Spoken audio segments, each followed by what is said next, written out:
Action. This is Your Life in a Minute. Hi, I'm Kirk Nolan.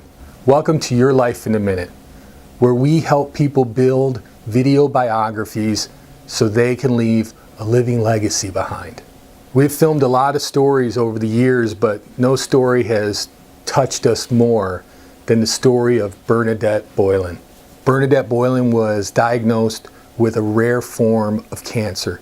At the time, there had only been 28 people in the whole world who had contracted this rare form of ovarian cancer. Doctors had told her that her and her unborn baby might die. What you're about to witness is Bernadette's life in a minute. A moment in time where everything stopped and life and death were hanging in the balance.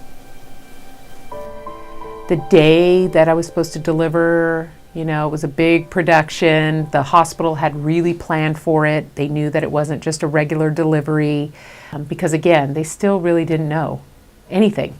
They didn't know anything except we're going to do the C-section and go from there. They had no idea what was going to happen. No, they just... And you had resigned yourself to that this was it for you. I pretty much resigned myself to this may be the last day. For yourself? For myself. I mean, I'm not going to say that I was like, okay, it's great, I made it to this point and I can move on to heaven now. I don't think I was really in a place of acceptance. It was more like, well, this is just what's going to happen. I mean, you got what you wanted, Bernadette. You are going to deliver your son. So are you glad about the fact that that's going to happen? Yes. Are you glad about the fact that you may die and never see him? No. But did I really have a choice? At that point, I felt like I didn't really have a choice because I still didn't have concrete answers. It was more about, well, we'll see. We'll see once you have him what we're going to find. Being wheeled into that operating room, there was probably over 15 people in that room.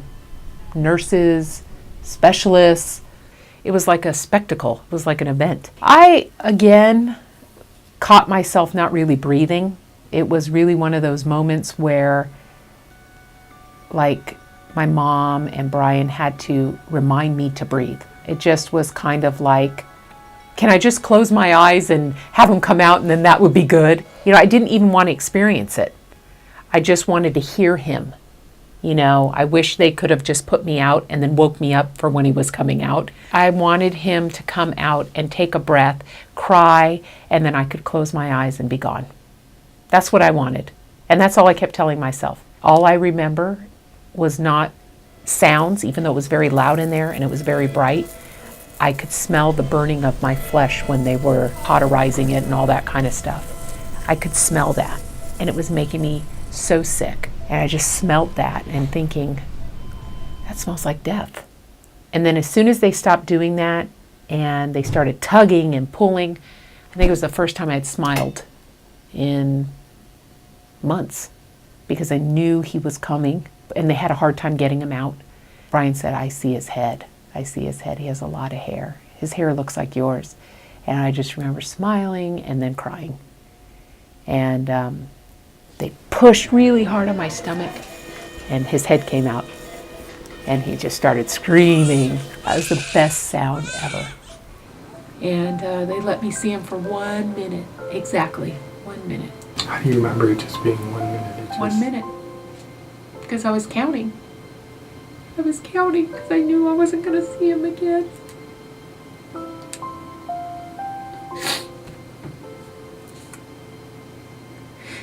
Just thought that 1 minute, I'm just going to be able to see him.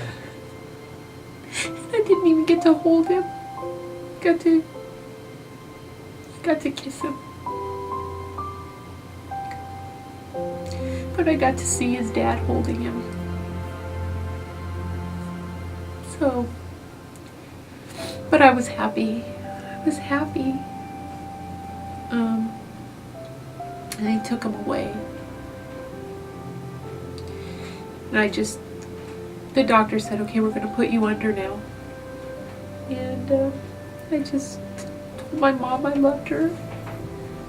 I told Brian I loved him and I loved our son. And please don't let him forget who I was. and that I thanked him for saving my life up until that point. Because if I wouldn't have been pregnant with him, I would have been already gone.